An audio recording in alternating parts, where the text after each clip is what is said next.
세례요한이 누리고 있는 이 기쁨은 시대와 민족을 초월해서 이 땅 가운데서 살아가는 하나님의 백성이라고 하면, 성도라고 하면 모두들 가운데 넘쳐나야 하는 기쁨입니다. 성경은 분명히 말씀하고 있거든요. 이 세상의 모든 성도는 무엇을 하든지 다 하나님의 영광을 드러내며 살아가야 한다. 여러분, 이것이 성경이 하나님께서 이 세상에 살아가는 모든 사람들에게 주신 사명이잖아요. 이 세상을 살아가야 하는 이유, 이 세상을 살아가야 하는 목적, 그것이 바로 하나님의 영광이라는 것이죠. 여러분, 따라서 우리가 하나님의 영광을 드러내기 위해서 모든 일을 하면서 그 생각을 가지고 살아간다면 세례 요한이 누렸던 그 기쁨이 당연히 우리들 가운데도 넘쳐나게 된다고 성경은 말씀해 주고 있습니다. 모든 삶에서 하나님께 영광이라는 우리의 사명을 저와 여러분들이 굳게 붙들고 삶의 모든 영역에서 이 사명을 이루어 감으로 세례 요한이 누렸던 그 기쁨을 우리도 동일하게 누릴 수 있기를 주님의 이름으로 축원드립니다. 여러분, 오늘은 세례 요한에 대해서 두 번째 말씀을 함께 나눌 텐데요. 세례 요한이 정말 위대한 사람이었어요. 그런데 그도 사람이었기 때문에 실수했던 것이 있었습니다. 오늘은 세례 요한의 실수를 살펴보면서 반면교사, 실수한 것을 통해서 교훈을 얻는 그것에 대해서 여러분들과 함께 말씀을 나누려고 합니다. 여러분, 대부분 사람들은 자기가 생각하고 있는 것, 그리고 자기 삶의 방식, 그리고 자기가 지금 하고 있는 일에 대해서 전문가의 평가를 듣고 싶어 한다는 생각을 많이 가지고 있는 것 같습니다. 여러분, 이것이 맞다는 것을 바로 보여주는 것이 여러 종류의 컨설팅들이죠. 여러분, 컨설팅이라는 단어를 국어사전에서 찾아보면 어떤 분야의 전문적인 지식을 가진 사람이 고객을 상대로 해서 상세하게 상담하고 도와주는 것이라고 그렇게 설명되어져 있습니다. 그런데 우리나라에 언젠가부터 여러 종류의 컨설팅들이 생겨났죠. 제 기억으로는 아마 2000년이 시작하면서 컨설팅이 굉장히 많이 생겨났던 것 같습니다. 처음에 생겨난 컨설팅은 기업 운영과 관련된 거였죠. 기업을 똑바로 잘 운영하고 있는지, 무엇이 잘못되었는지 뭐 이런 것들을 봐주는 컨설팅이 생겨나는데, 여러분, 그 이후에는 컨설팅의 분야가 굉장히 다양해졌습니다. 학생들의 공부와 관련해서 컨설팅이 있습니다. 알고 계시죠? 네, 대학 입시와 관련해서 수백만 원씩 주고 컨설팅 받는 분들이 있습니다. 기업 경영과 관련해서는 이미 말씀드렸고, 가정에 일어나는 여러 가지 문제에 대해서도 컨설팅 해주는 분들이 있습니다. 여러분, 재테크, 요즘에 굉장히 세상 사람들이 많이 관심 가지고 있는 거죠. 재테크와 관련해서 컨설팅을 해주는 분 있고, 또 컨설팅 해준 대로 직접 투자하고 또 그 수익을 사람들에게 이렇게 배분해 주는 직업을 가진 사람들도 제가 여러 보았습니다. 여러분, 교회는 예외일까요? 컨설팅에서 교회는 예외일까요? 아니요. 교회도 컨설팅의 아주 다양한 분야들이 교회에 들어와 있습니다. 교회 성장, 부흥과 관련해서 이미 오래전부터 컨설팅 해주는 전문 기관들이 있었습니다. 그리고 이제는 목사의 설교를 컨설팅 해주는 전문가들도 있습니다. 목사의 설교만을 집중적으로 연구해서 제가 이렇게 준비한 설교 원고를 보내면 목사님의 설교는 뭐가 문제입니다, 뭘 잘하고 있군요, 이렇게 하면 더 좋은 설교가 될 겁니다. 컨설팅 해줍니다. 교회의 방향성과 관련해서 컨설팅 해주는 분들도 있습니다. 좀 이상하죠? 교회 방향성은 담임 목사가 정해야 될 텐데, 소위 우리가 말하는 교회 비전, 그건 담임 목사가 정해서 끌고 가는 거잖아요. 근데 이런 것까지 컨설팅 해주는 분들이 있다는 거죠. 여러분, 이렇게 많은 종류의 컨설팅이 생겨난 이유가 뭐라고요? 내가 가지고 있는 생각, 내가 지금 하고 있는 일들, 이런 것과 관련해서 잘하고 있는 것은 무엇이고 잘못하고 있는 건 무엇이고 어떻게 바꿔야지 내가 좀 더 전문가가 될 수 있는지, 내가 좀 더 이 일들을 잘해갈 수 있는지, 이런 것과 관련해서 점검해 보고 싶기 때문에 이런 컨설팅들이 계속 생겨나는 거잖아요. 여러분, 저도 다음 교회를 열심히 개척해서 세워가고 있는데 제가 가는 방향이 맞게 잘 가고 있는 것인지, 교회를 잘 꾸려가고 있는 것인지, 우리 성도들을 잘 섬기고 있는 것인지, 설교는 잘 해가고 있는 것인지 전문가에게 점검받고 도움받고 싶은 생각 저에게도 굉장히 많습니다. 여러분, 그래서 돈을 들고 사람들을 찾아다니면서 이렇게 하진 않지만 제가 멘토 두 분의 목사님 있다 그랬죠. 그분들은 목회 경력이 꽤 쌓여 있는 연륜이 있는 분들입니다. 멘토 목사님 두 분, 그리고 굉장히 친하게 지내는 저보다 두세 살 많은 형 목사님들 두 분 있습니다. 그 네 분은 굉장히 자주 만나고 굉장히 많은 이야기들을 하는 분들이죠. 그 외에도 여러 목사님들과 교제하고 있는데, 이렇게 교제하고 있는 목적이 내가 바른 방향으로 가고 있는 것인지, 교회를 잘 세워가고 있는 것인지, 여러분 그분들과 얘기하면서 알고 싶기 때문에 그렇다는 거죠. 아마 여러분들도 마찬가지일 것입니다. 여러분들도 여러분들의 가정에서 부부 관계에 문제가 있다면, 또 혹시 직업적인 부분에서 내가 더 일을 잘하고 싶다면, 자녀들의 양육과 관련해서, 또 경제적인 부분에 있어서 여윳돈이 조금 있어서 재테크를 하고 싶다면, 건강과 관련해서 대인 관계들, 또 여가와 관련해서 여러분 전문가의 도움을 받고 싶은 생각들을 정말 많이 일어날 거예요. 여러분, 그런데 오늘 우리가 읽은 본문 말씀에서 세례 요한도 자기가 가지고 있었던 그 확신들, 자기가 가지고 있었던 메시아에 대한 생각들, 자기가 선포했던 메시지들, 이런 모든 것들에 대해서 내가 정말 잘한 게 맞나? 점검받고 싶어 한다는 것을 오늘 본문 말씀을 통해서 우리는 확인할 수 있게 되죠. 여러분, 오늘 말씀을 나누면서 세례 요한이 도대체 확인하고 싶어 했던 것이 진짜 무엇인지 살펴보고, 그 말씀을 통해서 하나님께서 우리에게 어떤 교훈을 주시는지 그 교훈을 붙들고 한 주간을 승리하면서 살아갈 수 있었으면 좋겠습니다. 여러분, 혹시 우리 홈페이지 인터넷 보시다가 이 설교 보신 분 있을 겁니다. 5년 전에 호산나 교회에서 했던 설교입니다. 그런데 성경인물 세례 요한에 대해서 이야기하다가, 세례 요한이 정말 위대한 사람이라고 우리가 알고 있는데, 그 위대했던 세례 요한도 이런 실수를 했다는 것 우리가 알고, 나는 그렇지 않은가에 대해서 살펴보면, 또 성경 인물을 살펴보던 중에 우리에게 큰 도전이 될 것 같다는 생각이 들어서 다음 교회에서 이 설교를 나누었던 적은 한 번도 없어요. 그러니까 여러분들이 집중해서 말씀을 듣고 함께 은혜를 나눌 수 있었으면 좋겠습니다. 본문의 세례 요한은 지금 옥에 갇혀 있는 상황 가운데 있습니다. 누가복음 3장 18절에서 20절 말씀을 읽어보면, 이 당시에 이스라엘 지역, 갈릴리 지역을 다스리고 있었던 왕은 헤롯이었습니다. 그런데 이 헤롯이 자기 동생의 아내 헤로디아라는 여인을 빼앗아서 자기 아내로 삼았어요. 여러분, 이것은 굉장히 부도덕한 일이죠. 세례 요한이 이것을 보고 가만히 있지 못했어요. 그래서 세례 요한이 헤롯에게 찾아가서 당신은 지금 잘못한 겁니다. 그건 도덕적으로 굉장히 크게 잘못한 거예요. 이렇게 따끔하게 충고하고 그것이 죄라는 것을 지적했어요.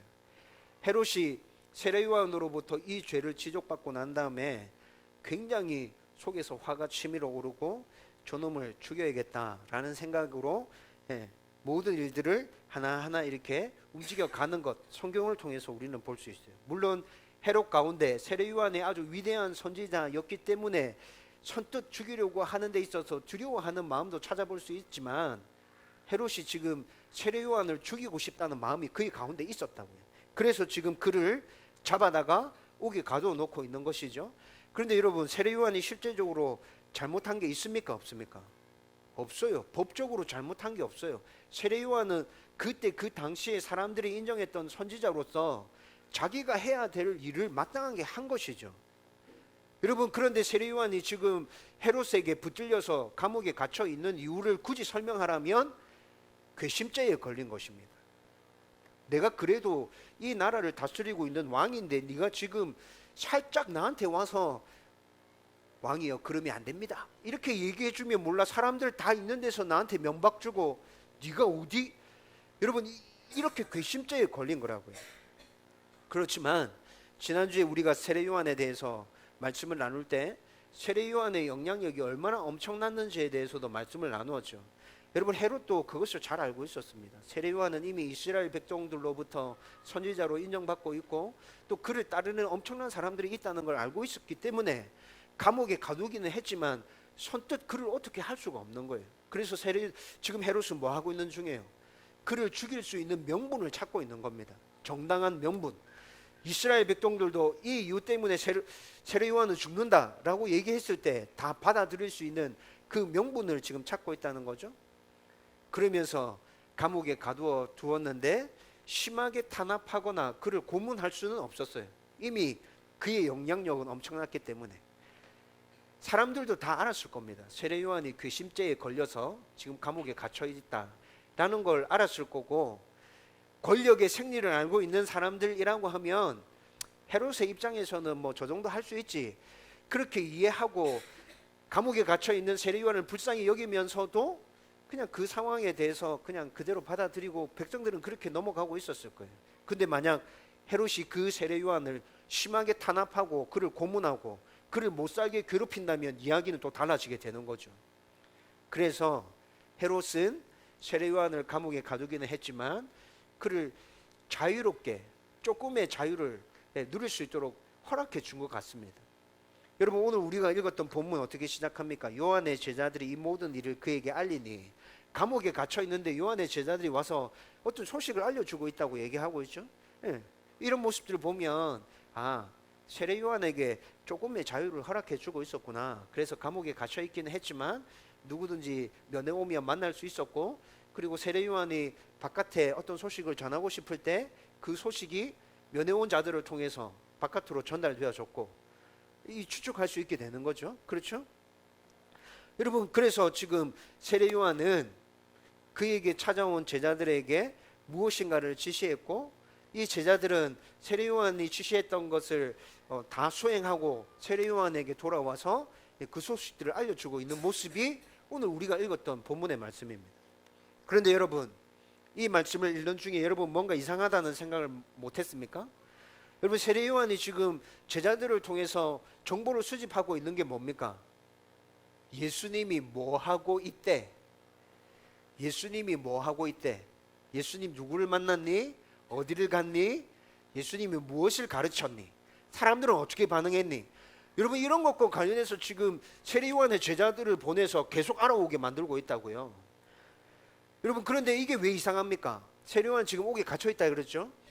세례 요한은 자기가 괘씸죄에 걸려서 옥에 갇혀 있다는 사실을 알까요, 모를까요? 알고 있죠. 헤롯이 지금 당장이라도 충분한 명분이 생기면 자기를 끌어내어서 죽일 수 있는 사람이라는 걸 알까요, 모를까요? 알고 있죠. 세례 요한은 모든 걸 다 알고 있어요.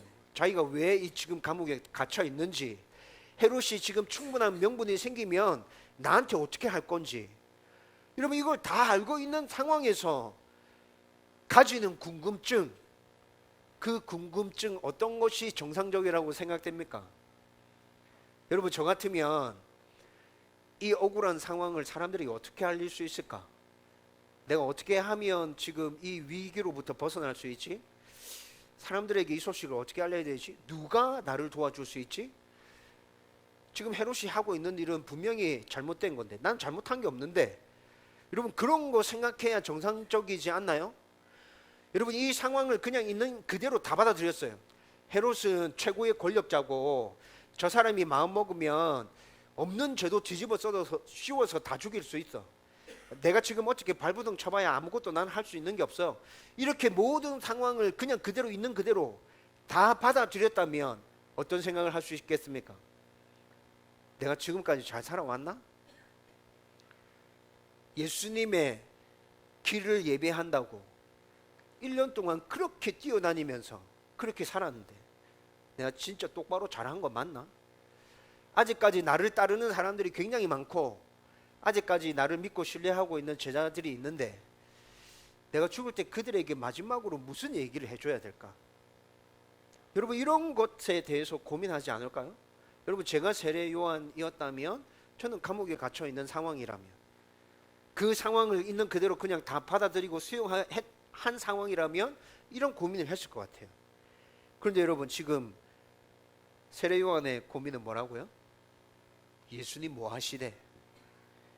자기가 곧 죽을 거라는 것을 알고 있는 사람이 예수님 뭐 하시대? 라는 걸 궁금해하고 있다는 거죠. 여러분, 세례 요한이 감옥에 갇혀서 곧 죽을 거라는 걸 알고 있으면서 왜 이런 질문을 쏟아내놓고 있습니까? 오늘 우리가 읽었던 19절 말씀 보면 그 이유가 분명하게 드러납니다.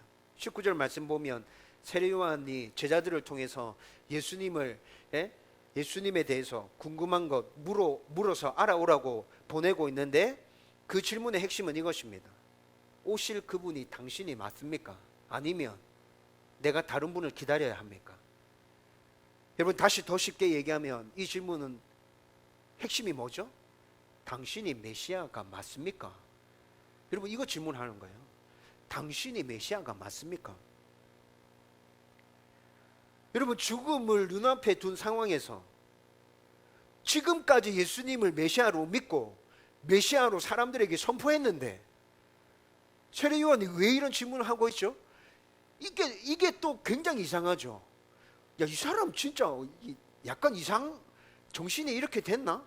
아니, 지금까지 예수님이 메시아라고 그렇게 외쳐대더니 수많은 사람들이 자기를 막 따를 때 나는 아무것도 아니고 내 뒤에 오시는 분이 있는데 그분이 진짜 메시아고 바로 저분이다, 이렇게 얘기했던 그 사람이 왜 한순간에 이런 질문을 하고 있지? 요한복음 1장 29절과 30절 말씀 같이 읽어보십시다. 다 같이 읽겠습니다. 시작. 이튿날 요한이 예수께서 자기에게 나아오심을 보고 이르되 보라, 세상 죄를 지고 가는 하나님의 어린 양이로다. 내가 전에 말하기를 내 뒤에 오는 사람이 있는데 나보다 앞선 것은 그가 나보다 먼저 계심이라 한 것이 이 사람을 가리킴이라. 아멘. 이 사람을 가리킴이라. 누구? 예수님. 예수님을 가리키면서 세상 죄를 지고 가는 어린 양이다. 내가 내 뒤에 메시아가 온다고 얘기했는데 저분이 바로 그 사람입니다. 여러분, 지금 이렇게 선포하고 있잖아요. 선포했잖아요. 그런데 이렇게 선포했던 세례 요한이 지금 감옥에 갇혀서 죽음이 점점 다가오고 있는 순간에 당신이 메시아가 맞습니까? 라고 질문하고 있습니다. 야, 지금 도대체 세례 요한이 무슨 생각하고 있는 거지? 왜 이러고 있는 거지? 여러분, 이 이유를 알려고 하면 세례 요한의 메시지를 살펴볼 필요가 있습니다. 마태복음 3장 1절에서 12절, 누가복음 3장 1절에서 17절 두 군데에서 세례 요한이 사람들에게 선포했던 메시지가 정확하게 나타납니다. 여러분, 이 두 군데에 나타나는 세례 요한의 메시지의 핵심은 심판과 회개입니다. 마태복음 3장 2절엔 이렇게 얘기합니다. 회개하라, 천국이 가까이 왔느니라. 여러분, 이것이 세례 요한의 메시지였다고요. 누가복음 3장 3절에서는 이렇게 얘기합니다. 요한이 요단강 부근 각처에 와서 그 죄사함을 받게 하는 회개의 세례를 전파하니 라고 말씀하고 있습니다. 여러분, 제가 방금 말씀드렸던 마태복음과 누가복음에 기록되어져 있는 세례 요한의 메시지 전체를 쭉 다 읽어보면 세례 요한의 메시지는 이런 것입니다. 천국이 가까워 왔다. 회개하라. 회개하지 않으면 하나님의 심판이 너희들 가운데 임해서 너희들 모두 다 망할 거야. 여러분, 이것이 굉장히 강하게 전달되는 메시지를 세례 요한이 선포했습니다. 여러분, 세례 요한이 메시지를 이렇게 전했던 이유는 그때 그 당시의 시대 상황을 살펴보면 금방 이해되어집니다. 여러분, 이때 이 시대 상황이 어땠죠? 여러분, 지금 이 시대 때는 이스라엘이 영적으로 굉장히 암울한 시대에 있었어요. 종교 지도자들이었던 바리새인과 서기관들, 제사장들은 여러분, 사람들의 일에는 관심이 없었어요. 어떻게 하면 내 배를 더 불릴 수 있을까? 제사 드리러 오는 사람들에게 어떻게 하면 더 많은 걸 뜯어낼 수 있을까? 어떻게 하면 내가 더 큰 힘을 가질 수 있지? 이 자리를 유지하기 위해선 내가 어떻게 해야 돼? 여러분, 이런 것에 관심이 있었다고요. 심지어 종교 지도자들임에도 불구하고, 여러분, 종교 지도자들이라고 하면 이들의 책임과 임무는 뭐겠어요? 하나님 앞에 예배 드리는 것, 하나님의 말씀을 연구해서 밝히 드러내는 것, 여러분, 이런 것들이 전부 이들의 책임이었고 의무였거든요. 그런데 이들은 그런 일에 관심이 없었어요. 하나님 앞에 예배 드리는 것도 관심 없었고, 말씀을 온전하게 드러내어서 그것을 백성들에게 가르치는 것도 관심 없었고, 이들이 관심 가졌던 건 처음에 말씀드렸던 내 배를 어떻게 하면 불릴 수 있을까라는 것이죠. 사람들이 얼마나 힘들어하고 얼마나 아파하고 영적으로 얼마나 피폐해져 있고 내가 그들을 어떻게 도와줘야 하는지 그런 거에 전혀 관심 없어요. 여러분, 종교 지도자들이 이런 상황이었기 때문에 이스라엘 백성들은 어땠을 것 같습니까? 종교 지도자들, 그 일을 행해야 하는 종교 지도자들이 이런 상황이었다고 하면 여러분, 그들로부터 도움을 받아야 하는 이스라엘 백성들 또한 비슷한 상황 가운데 놓여 있었겠죠. 여러분, 이스라엘 백성들은 메시아를 고대하고 있었어요. 그런데 그 메시아가 성경에 기록되어져 있는 하나님께서 말씀해 주신 메시아가 아니라 자기들이 이렇게 너무 힘들고 어렵다 보니까 자기 생각과 자기들 틀에 맞추어서 메시아를 생각하고 있는 거죠. 성경에서 얘기한 메시아와 상관없는 자기들을 정치적으로 그리고 외세의 그 압박으로부터 해방시켜 줄 수 있는 힘을 가진 그런 성군 다윗과 같은 메시아. 여러분, 그런데 성경에서 하나님께서 보내시겠다 말씀하신 메시아는 물론 그런 부분들도 있지만 포커스가 거기에 맞춰져 있지 않다고요.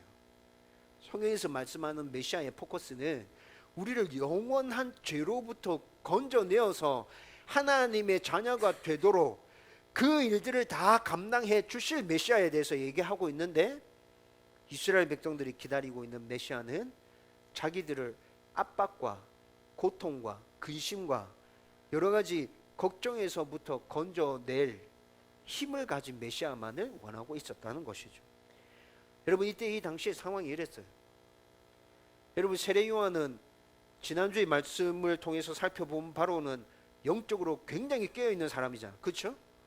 여러분, 세례 요한의 눈에 이런 모습이 다 보였을까요? 다 보였죠. 다 보였으니까 그렇게 외쳐대면서 오실 메시아의 길을 예비하고 있었던 것 아닙니까? 너무 답답했겠죠. 이스라엘 백성들이 지금 이렇게 가면 다 죽는 건데 이 사람들이 왜 정신을 못 차리고 있을까? 종교 지도자들은 왜 자기의 일들을 하지 않으면서 상황을 이렇게 몰아가고 있을까? 여러분, 얼마나 답답했겠어요. 여러분들이 세례 요한의 입장이라고 하면 이런 모습들을 보면서 어떤 메시지를 선포했겠습니까? 여러분, 세례 요한이 심판과 회개를 집중해서 선포했던 것이 이해되어집니까? 제가 세례 요한이라 했더라도 이런 상황 가운데서는 이런 메시지를 선포할 수밖에 없었을 거예요. 그런데 여러분, 세례 요한이 이런 메시지를 선포하다 보니 자연스럽게 그냥 틀이 만들어져 버리는 것이, 틀이 만들어져 버리는 거라고. 여러분, 예수님은 어떤 메시지를 전했죠? 예수님이 사역을 하기 시작했습니다. 세례 요한이 예수님 오실 길을 준비했고, 그리고 세례 요한의 사역이 거의 끝나갈 때쯤 예수님이 사역이 시작되어졌고, 아주 짧은 시간 세례 요한의 사역과 예수님의 사역이 겹치는 기간이 있었다고 그랬잖아요. 여러분, 이 기간에 지금 이 사건들이 일어나는 건데, 이 기간에 세례 요한이 예수님이 선포하는 메시지를 보니까 예수님의 선포 메시지는 회개와 심판의 메시지가 있긴 한데, 그런데 그 안에 사랑과 치유와 회복과 용서와 구원의 메시지가 같이 포함되어 있는 거예요.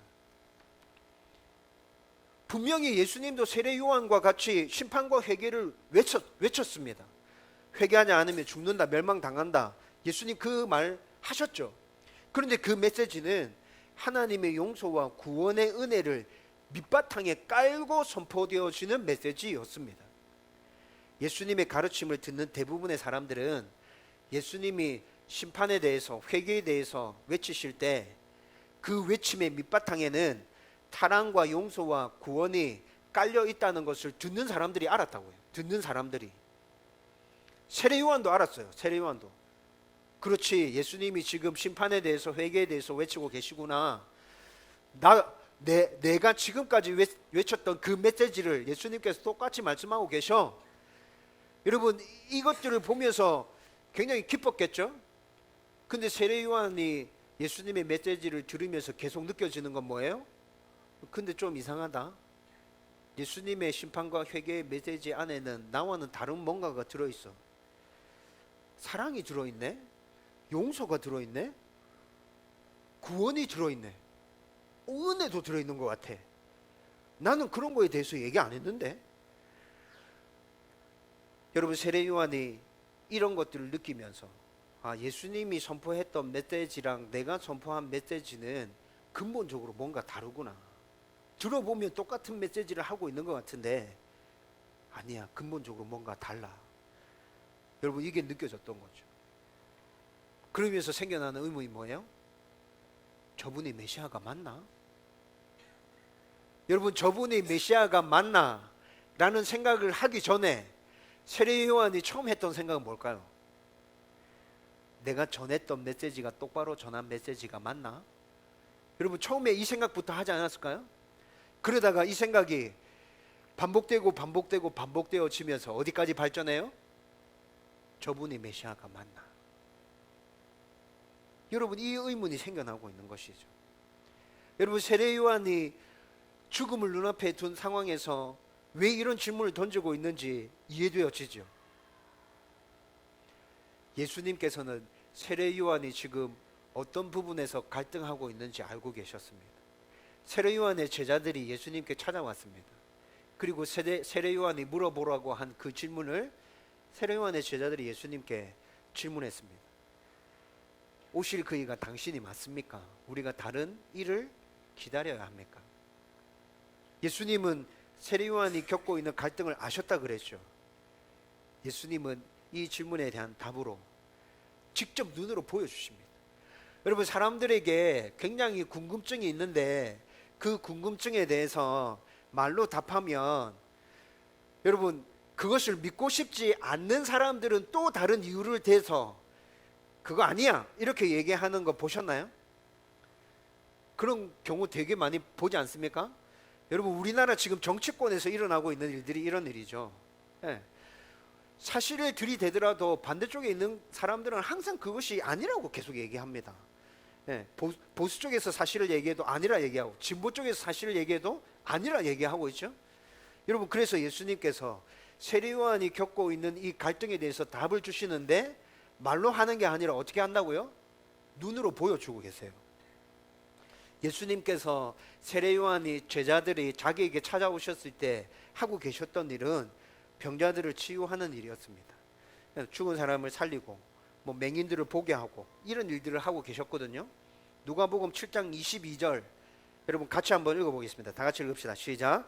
예수께서 대답하여 이르시되 너희가 가서 보고 들은 것을 요한에게 알리되 맹인이 보며 못 걷는 사람이 걸으며 나병 환자가 깨끗함을 받으며 귀먹은 사람이 들으며 죽은 자가 살아나며 가난한 자에게 복음이 전파된다 하라. 아멘. 여러분, 이것이 어떻게 그 질문에 대한 답이 되는 것입니까? 여러분, 그런데 이 답은 구약 성경에 예언되어진 메시아가 이 땅에 오면 하실 일들에 대한 모습입니다. 그런데 예수님이 지금 이 일을 하고 계신다는 거죠. 예수님은 지금만 이 일을 하고 계시는 게 아니에요. 사역을 시작하실 때부터 예수님은 이런 기적과 이적을 행하셨습니다. 그리고 지금도 이런 기적과 이적을 여전히 행하고 있고, 그래서 세례 요한의 제자들의 질문에 대해서 예수님께서 이것으로 답합니다. 니네들이 지금 봤잖아. 병자들이 낫고 있다 얘기해라. 맹인들이 눈을 떠서 보고 있다고 말해라. 죽은 자가 살아나고 있다고 말해라. 가난한 자에게 복음이 선포되어진다고 말해라. 억눌린 자에게 자유가 선포되어지고 있다고 얘기해라. 여러분, 세례 요한의 제자들이 예수님으로부터 이 답을 받아왔습니다. 그들이 진짜 본 것이고, 그리고 예수님께서 구약에 있었던 그 메시아의 예언에 대한 그 모습들을 답으로 제시해 준 것, 그것들을 안고 세례 요한에게 왔어요. 여러분, 예수님께서 누가복음 7장 22절에 말씀한 이 이야기는 이사야 35장 5절에서 6절을 인용한 말씀입니다. 제가 좀 전에도 말씀드렸잖아요. 구약의 메시아가 이 땅에 오시면 이런 일을 하게 될 것이라 예언된 곳이 있다 그랬죠. 예수님께서 직접 그 말씀을 인용해서 지금 답변하신 거라고. 여러분, 이사야 35장 5절과 6절 말씀도 같이 한번 읽어보십시다. 다 같이 읽겠습니다. 시작. 그때에 맹인이 눈이 밝을 것이며 못 듣는 사람의 귀가 열릴 것이며 그때에 저는 자는 사슴같이 뛸 것이며 말 못하는 자의 혀는 노래하리니 이는 광야에서 물이 솟겠고 사막에서 시내가 흐를 것입니다. 아멘. 방금 읽었던 이사야 35장 5절과 6절 말씀에서는 메시아가 이 땅에 오시면 못 보는 사람이 보게 되고, 못 듣는 사람이 듣게 되고, 저는 사람이 걷게 되고, 말 못하는 사람이 말하게 될 것이라고 예언하고 있습니다. 이사야 29장 18절 말씀에서는 메시아가 이 땅에 오시면 맹인이 보게 되고 귀먹은 사람이 듣게 될 것이라고 예언합니다. 이사야 26장 19절 말씀에서는 메시아가 이 땅에 오시면 죽은 자가 살아나게 될 것이라고 예언하고 있습니다. 이사야 61장 1절 말씀에 보면 메시아가 이 땅에 오시면 가난한 자에게 아름다운 소식이 전파되고 마음이 상한 자를 고쳐주시고 포로된 자에게 자유를 주시고 갇힌 자에게 노임을 주신다고 말씀하고 있습니다. 예수님께서 이 땅에 오셔서 공생의 사역을 시작하시면서 예수님께서 베풀어 주셨던 기적과 이적들이 어떤 것이었죠? 여러분, 그런 것들을 살펴보면 못 보는 사람이 보게 되었고, 못 듣는 사람이 듣게 되었고, 저는 사람이 걷게 되었고, 말 못하는 사람이 말하게 되었고, 가난한 자에게 아름다운 소식이 전파되었고, 마음이 상한 자를 고쳐주셨고, 포로된 자에게 자유를 주셨고, 갇힌 자에게 노임을 주셨고, 죽은 자가 살아나는 그런 이적과 기적을 예수님께서 베풀어 주셨지 않습니까? 메시아와 관련된 이 예언들이 예수님을 통해서 일어나는 모습들, 충분하지 않니? 요한아, 충분하지 않니? 내가 그야.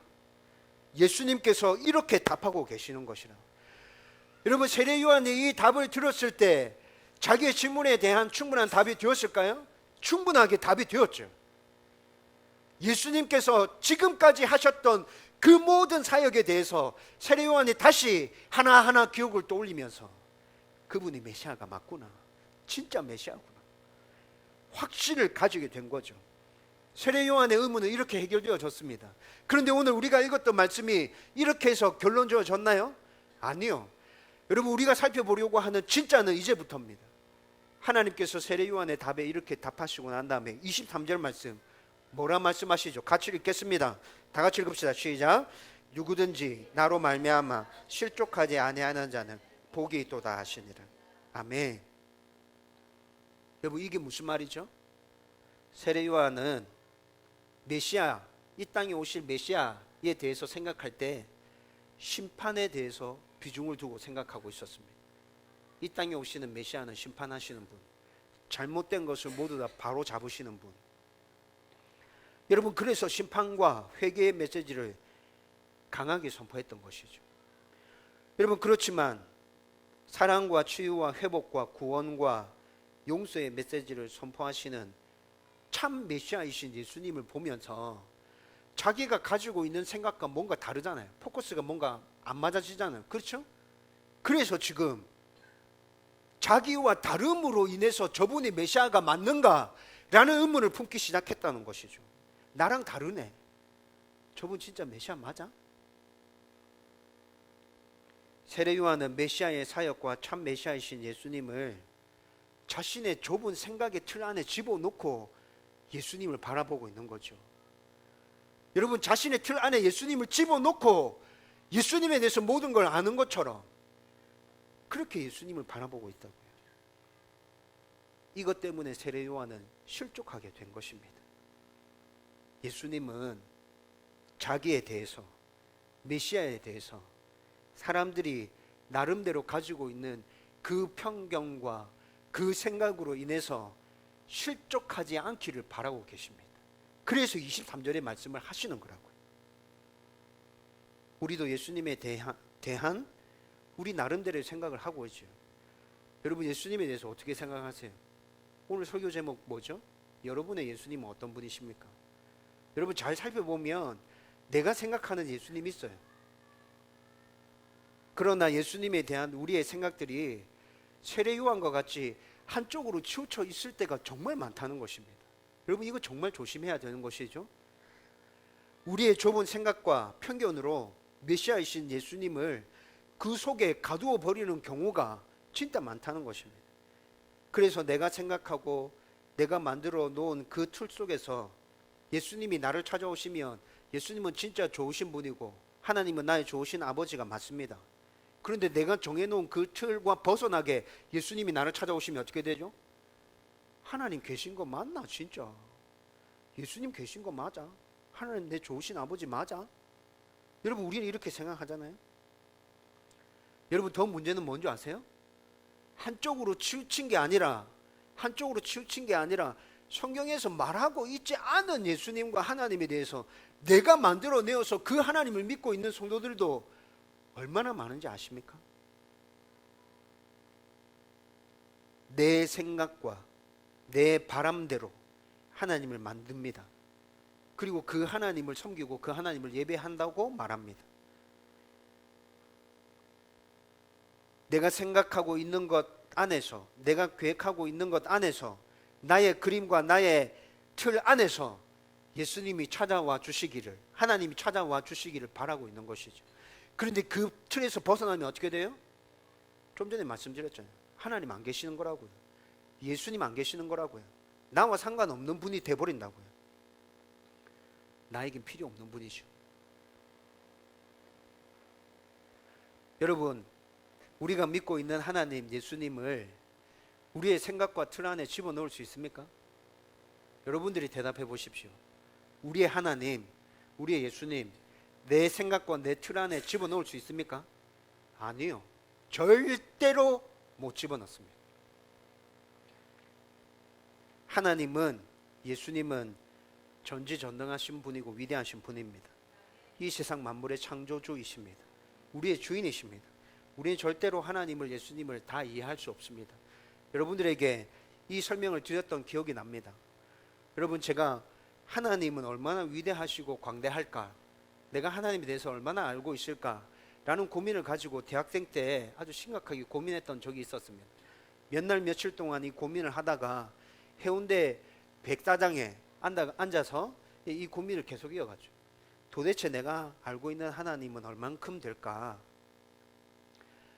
몇 시간 동안 그곳에 앉아서 그냥 바다 바라보면서 그렇게 고민하고 있던 중에 해운대 백사장 전체가 눈에 들어왔어요. 해운대 백사장 전체. 그 백사장에 모래가 다 깔려져 있잖아요. 하나님을 제한할 수는 없습니다. 하나님을 제한할 수는 없지만 만약에, 그때 들었던 생각이 이런 겁니다. 만약에 해운대 백사장 전체가 하나님이라고 하면 내가 알고 있는 하나님에 대한 지식은 모래 알갱이 하나. 여러분 이해되십니까? 저 모태신앙이었어요. 저 친가도 그렇고 외가도 그렇고 제가 4대째 크리스찬입니다. 우리 집 친척들 다 모이면 전부 다 예수 믿는 사람들이에요.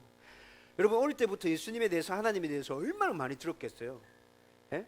암송 안 한다고 매 맞고, 교회 늦게 가면 교회 늦게 간다고 매 맞고, 그런 분위기 안에서 살았다고요.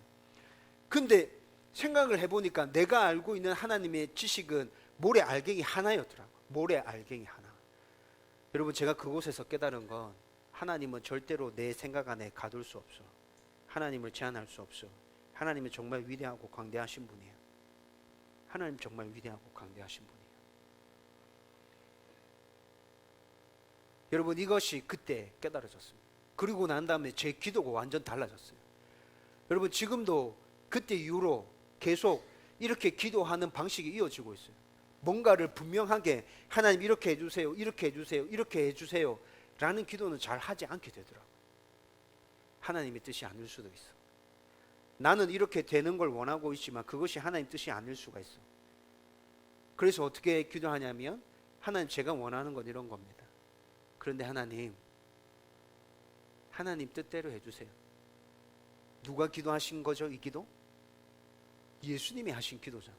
예수님이 왜 십자가를 눈앞에 두고 하나님 뜻대로 되기를 원합니다 라고 기도했는지 이해되어졌습니다. 내가 원하는 건 이것이지만 그것이 하나님께서 나에게 주시기로 작정한 것이 아닐 수도 있겠다. 하나님 뜻대로 되기를 원합니다. 기쁨으로 받아들이게 해주십시오. 감사하게 해주십시오. 내가 원했던 대로 이루어지지 않는다 하더라도 하나님 기뻐할 수 있도록 도와주시고 감사할 수 있도록 도와주시고, 여러분, 이것이 진짜 신앙인의 모습 아닌가요? 여러분, 제 기도가 그렇게 바뀌어졌어요. 지금도 그렇게 기도하고 있습니다. 여러분, 힘들고 어려운 상황이 다가오면 그냥 모든 것들이 하나님께서 하시는 일이구나, 나는 하나님을 이해할 수 없으니까 하나님께서 일하고 계신다 라는 생각들을 가지고 그냥 마냥 평안하고 마냥 기쁘고 마냥 즐거울까요? 아니요, 그렇지 않습니다. 저에게도 힘들고 어려운 일들 다가오면 여전히 어렵습니다. 여전히 마음이 무너져 내립니다. 염려되고 근심되고 걱정됩니다. 여러분, 그렇지만 그 가운데서 제가 믿고 있는 건 뭐라고요? 하나님은 전지전능하신 분, 나의 좋으신 아버지, 위대하고 광대하신 분. 내가 비록 지금 힘들고 어렵지만, 이해되어지지 않지만 내가 믿고 있는 하나님이 그런 분이기에 이 상황이 지나고 난 다음에, 시간이 한참 지나면 나는 기뻐할 수 있을 것이고 나는 감사할 수 있을 거야. 여러분, 그런데도 때때로 내 생각과 내 계획 안에 하나님을 여전히 집어넣으려고 하는 나 자신을 발견할 때 있습니다. 여러분들은 어떻습니까? 여러분들 하나님 어떻게 생각하고 있죠? 여러분, 예수님 어떤 분이라고 믿고 확신하고 있습니까? 여러분들이 하나님에 대해서 생각하고 있는 거, 예수님에 대해서 생각하고 있는 거 한쪽으로 치우쳐져 있진 않습니까? 내가 믿고 싶은 부분만 받아들이고 있는 건 아닌가요? 여러분, 그러면 우리도 세례 요한과 같은 실수를 범하게 됩니다. 여러분, 오늘 주신 말씀 앞에 내가 믿는 하나님 예수님 어떤 분이신지 찬찬히 들여다볼 수 있기를 주님의 이름으로 축원드립니다. 이제 말씀을 정리하려고 합니다. 목사님, 그러면 성경에서 말씀하고 있는 예수님 어떤 분이시죠? 성경에서 말씀하고 있는 예수님 간단하게 지금 여러분들에게 전달해 드리겠습니다. 성경이 말씀하고 있는 예수님은 완전한 하나님이시며 그분의 아들이십니다. 하나님이신 그분이 완전한 사람으로 이 땅에 오셨습니다. 사람으로서 이 땅에서 사시면서 우리가 지키지 못한 율법을 완벽하게 지키셨습니다. 사람에게 율법이 요구하는 것들을 다 충족시켜 주셨다고요. 그리고 우리가 율법을 지키지 못함으로 받아야 될 그 죄에 대한 대가를 그분이 친히 지시고 의로우신 예수님이 대신 그 죄값을 다 치워 주셨습니다. 그 죄에 대한 대가로 십자가에서 죽으셨고, 또 부활하심으로 죄와 사망의 권세를 완전히 물리치시고 완전한 승리를 우리 가운데 안겨주셨습니다. 그리고 난 이후에 승천하셔서 하나님 우편에 앉아 계시면서 지금도 우리를 위해서 중보하고 계신다고 말씀하고 있습니다. 언젠가 그분은 이 땅에 다시 오셔서 최후 심판을 하실 분이십니다. 그 심판 이후에 구원받은 하나님의 백성들과 함께 천국에서 영원히 살아가게 될 것입니다. 여러분, 이것들을 다 종합해서 다시 정리해서 말씀드리면 예수님은 나의 구주이십니다. 우리의 주인이십니다. 나의 중보자가 되신 분이십니다. 요한복음 15장에 그 예수님께서 우리의 친구가 되어 주신다고 말씀하고 있습니다. 여러분, 성경에서 얘기하는 예수님은 이런 분이에요. 여러분, 제가 굉장히 간략하게 말씀드렸는데 성경에서 얘기하는 예수님 거의 전부를 간략하게 말씀드린 거나 다름없습니다. 여러분, 우리는 이 예수님을 붙들어야 합니다. 마지막 날 심판주로 이 땅에 다시 오신다 그랬죠? 예수님을 두려워할 줄도 알아야 합니다. 여러분, 우리가 잘못하고 하나님의 말씀에 순종하지 못하는 것에 대해서 하나님의 사랑과 예수님의 용서, 이것만 생각하고 마냥 그렇게 살아가면 안 된다고요. 두려워할 줄 알고 내가 지은 죄에 대해서 가슴을 치며 회개해야 합니다. 하나님 용서해 주십시오. 예수님 용서해 주십시오. 예수의 제자답게 살게 해주십시오. 여러분, 이것이 성경 전체에서 얘기하고 있는 예수님에 대한 바른 이해를 가지고 바른 믿음의 고백으로 이 땅 가운데 살아가는 성도의 모습이라고요. 저와 여러분들이 이 예수님을 굳게 붙들 수 있었으면 좋겠습니다. 우리의 생각으로 만들어낸 예수님 아니라 우리의 생각에 치우친 부분으로 그렇게 좁은 틀 안에 가두어 놓은 예수님 아니라 성경에서 얘기하는 온전한 예수님, 내 구주, 내 주인, 내 친구, 내 중보자, 심판하실 분, 그분을 온전하게 붙들고 그분의 제자로 온전하게 세워져 가는 저와 여러분들 되기를 주님의 이름으로 축원드립니다.